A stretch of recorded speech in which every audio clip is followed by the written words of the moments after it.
সপ্তম শ্ৰেণীৰ ছাত্ৰ ছাত্ৰীসকল, গছ ভাল পোৱা ককাৰ খং, অংকুৰণৰ 85 নম্বৰ পেজ, পাঠ 11। এই কবিতাটো তোমালোকক মই আগতে এটা আবৃত্তি দিছিলোঁ, আজি প্ৰশ্নোত্তৰখিনি দিম। আবৃত্তিৰ লিংকটো তোমালোকক দি দিম, তোমালোকে ভালকৈ চাবা। BP আছামিজ ক্লাছেছ চেনেলটোলৈ পুনৰ স্বাগতম ছাত্ৰ ছাত্ৰীসকল। এতিয়া 3 নম্বৰ প্ৰশ্নত তোমালোকে কৈছে যে কোৱা আৰু লিখা, এইবিলাক চুটি চুটি প্ৰশ্নৰ উত্তৰ তোমালোকে কৰিবা। ক, কবিতাটোত কাৰ বিয়াৰ কথা কৈছে? উত্তৰ, কবিতাটোত ৰঘুনাথৰ পুতেকৰ বিয়াৰ কথা কোৱা হৈছে। খ, আমলখি গছজোপা কিয় কাটিলে?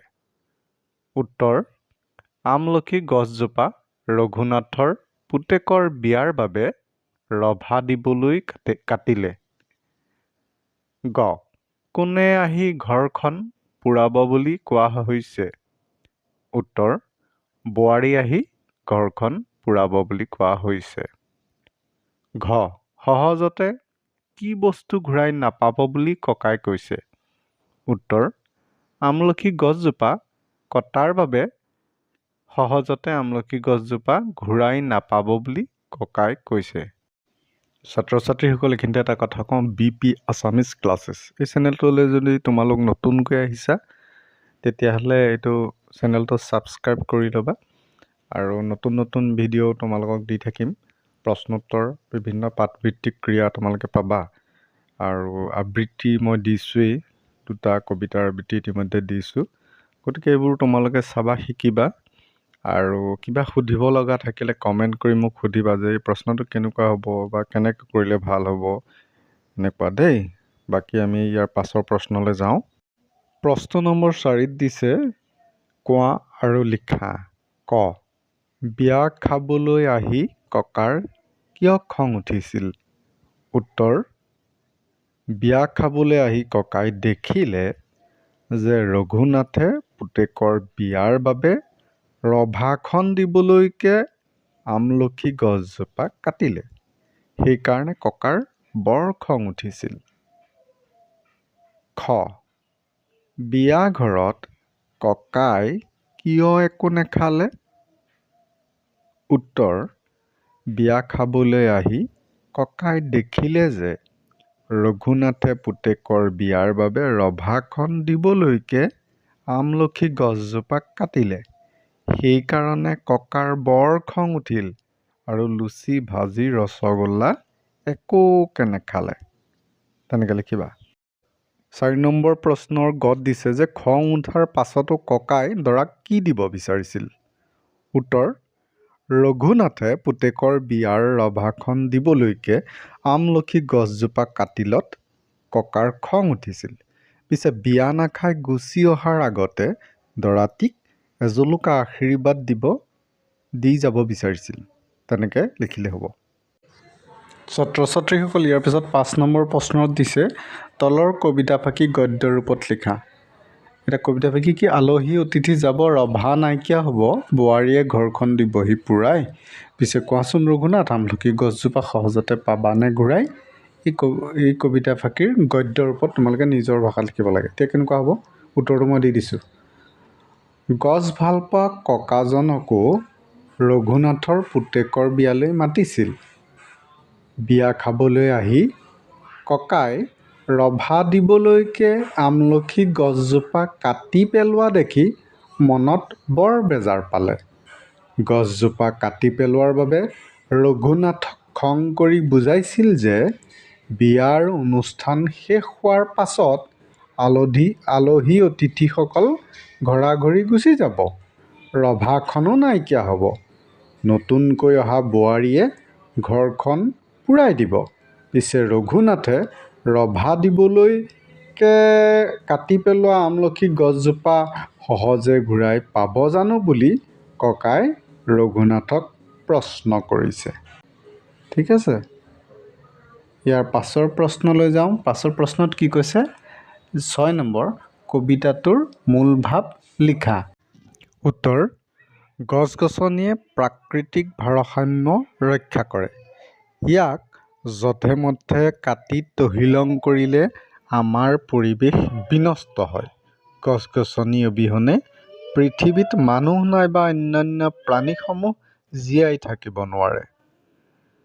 গছ ভাল পোৱা ককা এজনৰ মনৰ কথা এই কবিতাটিত সুন্দৰকৈ প্ৰকাশ পাইছে। ৰঘুনাথে পুতেকৰ বিয়া উপলক্ষে ককাক নিমন্ত্ৰণ জনোৱাত ককাই মনত সন্তোষ পাইছে। কিন্তু বিয়াৰ ৰভাখন দিবলৈ আমলখি গছজোপা কাটি পেলোৱাৰ বাবে ককাই মনত বৰ দুখ পাইছে আৰু ৰঘুনাথক খং কৰিছে। বিয়া অনুষ্ঠান শেষ হোৱাৰ পাছত আলহী অতিথিবোৰ ঘৰা-ঘৰি যাবগৈ, ৰভাখন আঁতৰাই পেলোৱা হ'ব আৰু বোৱাৰীয়েকে ঘৰখন পুৰাই দিব। কিন্তু ৰঘুনাথে সহজে আমলখি গছজোপা ঘূৰাই নাপাব। সেইবাবে খং আৰু বেজাৰত গছ ভাল পোৱা ককাজনে বিয়াৰ লুচি, ভাজি, ৰসগোল্লা একো নাখাই কেৱল দৰাজনক এজোলোকা আশীৰ্বাদ দি ঘৰলৈ গুচি গৈছে। ছাত্ৰ ছাত্ৰীসকল বাক্য ৰচনা কৰা। 7 নম্বৰ প্ৰশ্ন দিছে, বাক্য ৰচনা কৰিব লাগে। কি কি দিছে? এজোলোকা, আলহী অতিথি, আশীৰ্বাদ, সহজতে, ঘূৰাই, ৰভা। এই উত্তৰকেইটা মই দি দিছোঁ। এজোলোকা। আইতাকে এজোলোকা আশীৰ্বাদেৰে নাতিয়েকক সাৱটি ধৰিলে। আলহী অতিথি।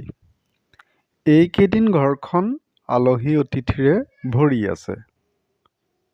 আশীৰ্বাদ। পিতৃ-মাতৃয়ে সন্তানক ভাল হ'বলৈ আশীৰ্বাদ দিয়ে। সহজতে। ল'ৰাজনে কঠিন কামটো সহজতে কৰি পেলালে। ঘূৰাই। কিতাপখন পঢ়ি শেষ কৰি পুনৰ ঘূৰাই দিবা। ৰভা। ৰভাখন দিবলৈকে সি বহুত খৰচ কৰিলে। এনেকৈ লিখিবা, হ'ব? আৰু তোমালোকে বেলেগ ধৰণেও নিজে সাজি পেলাই লিখিব পাৰা। বাক্য নিজে সাজিব পাৰিলেতো আৰু ভাল দেই। এতিয়া 8 নম্বৰ প্ৰশ্নলৈ আহিছোঁ। 8 নম্বৰ প্ৰশ্নত কি কৈছে? ক অংশৰ লগত খ অংশৰ অৰ্থৰ মিল থকা শব্দবোৰ আঁচটানি মিলোৱা। তোমালোকেতো সহজ পাৰিবা বাৰু, তথাপিতো মই দি দিছোঁ ক অংশৰ খ অংশ। ক অংশ এটা উদাহৰণ দিছে, গছ মানে বৃক্ষ। এতিয়া তেতিয়াহ'লে তেনেকুৱা ধৰণে তোমালোকে আঁচটানিব লাগিব আৰু। ৰভা। ৰভা মানে কি? কোনো অনুষ্ঠানৰ বাবে অস্থায়ীকৈ নিৰ্মাণ কৰা চালি। দৰা। দৰা মানে বৰ। তাৰপিছত আহি গ'ল ঔষধ। ঔষধ মানে দৰৱ। এইকেইটা এনেকৈ আঁচটানি দিবা দেই, ঠিক আছে? ছাত্ৰ ছাত্ৰীসকল, ইয়াৰ পিছত প্ৰশ্ন নম্বৰ 9 দিছে, তোমাৰ পৰিয়ালৰ অন্য সদস্যৰ লগত ওচৰ চুবুৰীয়া গছ-গছনি নাকাটিবলৈ কেনেকৈ বুজাবা কোৱা। তাৰমানে গছ কাটিলে প্ৰকৃতিৰ ভাৰসাম্যতা বিনষ্ট হয়, সেইটো কৈছোৱেই। গতিকে এই কথাখিনি তোমালোকে জানাও বাৰু। গতিকে সেইকাৰণে গছ-গছনি ৰোপণৰ ওপৰত গুৰুত্ব দিয়ে। গতিকে তোমালোকে এইবিলাক কথা নিজেই কৰিবা দেই, বুজাবলৈ চেষ্টা কৰিবা। তোমালোকে নিজেই জানিলেহে আনক বুজাব পাৰিবা, সেইকাৰণে কৈছে। 10 নম্বৰ দিছে, বৃক্ষৰোপণ কৰিলেই নহয়, তাক প্ৰতিপালন কৰাটো আমাৰ দায়িত্ব। হয়ো হয়। আজিকালি কি হয়, ধুমধাম গছবোৰ ৰুৱে, তাৰপৰা প্ৰতিপালন নকৰে, শুকাই মৰহি মৰি যায়। তাৰপৰা আৰ-বেৰ নাথাকে, গৰুৱে খায়, ছাগলী খায়। এইবিলাক হ'ব নালাগে তাৰমানে, সেইকাৰণে কথাটো কৈছে। গতিকে ৰুলেই নহ'ব নহয়, প্ৰতিপালো কৰিব লাগিব, তেতিয়াহে ডাঙৰ হ'ব, ফলে ফুলে জাতিষ্কাৰ হ'ব, সেইটো কথা। 11 নম্বৰত দিছে, গছ আমাৰ পৰম মিত্ৰ, বিষয়টোলৈ তৰ্ক প্ৰতিযোগিতা অংশগ্ৰহণ কৰা। এইবিলাক তোমালোকে নিজেই কৰিবা, কাৰণ এইটো দৰকাৰী হয়ো বাৰু। স্কুলত বা ক'ৰবাত প্ৰতিযোগিতা হ'লে লাগিব তোমালোকক, সেইকাৰণে নিজেই এইবিলাক কৰিব লাগে। আমলখিৰ দৰে উপকাৰী সহজলভ্য 5বিধ ফল। তোমালোকে ককা আইতা মা দেউতাক সুধিবা ধুনীয়াকৈ দেই। যেনেকৈ শিলিখা আছে, অমিতা, খেজুৰ, কিবাকিবি ঢেৰ এনেকুৱা তোমালোকে সুধি ল'বা। 13 নম্বৰত আছে কিছুমান গছৰ ফল, এনেকুৱা ডালপাত, গা গছ সকলো আটাইতকৈ আমাৰ বাবে দৰকাৰী। কলগছ তেনেকুৱা এবিধ গছ। গতিকে তাৰমানে কলগছৰ পচলাও খায়, কল দিলেও খায়, হয় নহয়? কলপাত আমাক কাৰণে লাগে। এই কথাখিনি তোমালোকে ধুনীয়াকৈ লিখিবা। তাৰপিছত জানুৱা 7 দিছে যে, প্ৰকৃতিক প্ৰাণ ভৰি পৰা এজন ব্যক্তি দিছে অৰণ্য মানৱ। অৰণ্য মানৱ বুলি তেওঁক কোৱা হয়। সেইজন হৈছে যাদৱ পায়েং। গতিকে এইজন এজন প্ৰকৃতিপ্ৰেমী, এওঁ সাংঘাতিক এখেতে কাম কৰিছিলে। তেওঁৰ এখন তথ্যচিত্ৰ মই পাইছিলোঁ, এইখন ইয়াত মই তোমালোকক জইন কৰি দিছোঁ দেই, তোমালোকে চাবা ধুনীয়াকৈ। যাদৱ পায়েং এগৰাকী প্ৰকৃতিপ্ৰেমী ব্যক্তি। তেখেতে অসমৰ যোৰহাটৰ ককিলামুখৰ ওচৰৰ ব্ৰহ্মপুত্ৰৰ চাপৰিত সম্পূৰ্ণ নিজা উদ্যোগত কেইবা দশক জুৰি গছ ৰোপণ তথা প্ৰতিপালন কৰি এখন বনাঞ্চল গঢ়ি তুলিছে। এই বনাঞ্চলখনক মূলাই কাঠনিও বোলা হয়। ইয়াত বিভিন্ন ধৰণৰ গছ-গছনি থকাৰ উপৰি বৰ্তমান এই বনাঞ্চলখন বিভিন্ন প্ৰজাতিৰ জীৱ-জন্তু আৰু চৰাই-চিৰিকটিৰ আশ্ৰয়স্থলো হৈ পৰিছে। ছাত্ৰ ছাত্ৰীসকল, ইয়াৰ পিছত মই দৰকাৰী কথা বুলি কেইটামান নিজস্বভাৱে সংযোজন কৰি দিছোঁ, তোমালোকে মনত ৰাখিবলৈ। এইকেইটা বৰ দৰকাৰী। যেনে ধৰা, অৰণ্য মানৱ বুলি কাক কোৱা হয়? যাদৱ পায়েং। যাদৱ পায়েঙৰ আন এটা নাম কি? মূলাই পায়েং। যাদৱ পায়েঙে গঢ়ি তোলা বনাঞ্চলখনক কি বুলি জনা যায়? মূলাই কাঠনি। তাৰপিছত দিছোঁ, কোন চনত যাদৱ পায়েঙে পদ্মশ্ৰী বঁটা লাভ কৰিছিলে? 1915 চনত। তাৰপিছত প্ৰশ্ন হ'ব পাৰে, বিশ্ব পৰিৱেশ দিৱস কেতিয়া পালন কৰা হয়? তোমালোকে লিখিব লাগিব 5 জুন। ধৰিত্ৰী দিৱস কেতিয়া পালন কৰা হয়? 22 এপ্ৰিল। এইবিলাক পাঠৰ দিয়া প্ৰশ্ন নহ'লেও কিন্তু এইবিলাক মনত ৰাখিব লাগিব, কাৰণ এনেকুৱা প্ৰশ্ন আহিব পাৰে।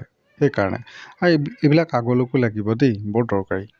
ছাত্ৰ ছাত্ৰীসকল, তোমালোকক 14 নম্বৰ প্ৰশ্নত সাঁথৰ ভাঙিবলৈ দিছে। ক দিছে, খাল বিল শুকাই গ'ল, গছৰ আগত পানী ৰ'লে। এইটো ছবি এটা দিছে, এইটো নাৰিকল দেই। তাৰপিছত খত দিছে, ৰজাৰ লাঠি ঘন ঘন গাঁঠি। কুঁহিয়াৰ এডালৰ ছবি কিছু দিছে নে? মানে ঘন ঘন গাঁঠি মানে কুঁহিয়াৰৰ কথা কৈছে দেই। ছাত্ৰ ছাত্ৰীসকল, 15 নম্বৰত দিছে তোমালোকক গছ পুলি ৰোপণ কৰিবলৈ নিজে নিজে। তাৰমানে ধৰা, তোমাৰ নিজৰ জন্মদিনত এটা পুলি ৰুলা, গছ পুলি। তাৰপিছত বিদ্যালয়ৰ প্ৰতিষ্ঠা দিৱসত ৰুলা। এনেকুৱা আৰু কি কি শুভ কৰ্মত তোমালোকে গছ পুলি ৰুব পাৰা, সেইখিনি নিজে পৰিকল্পনা কৰি কৰিবলৈ কৈছে, কৰিবা।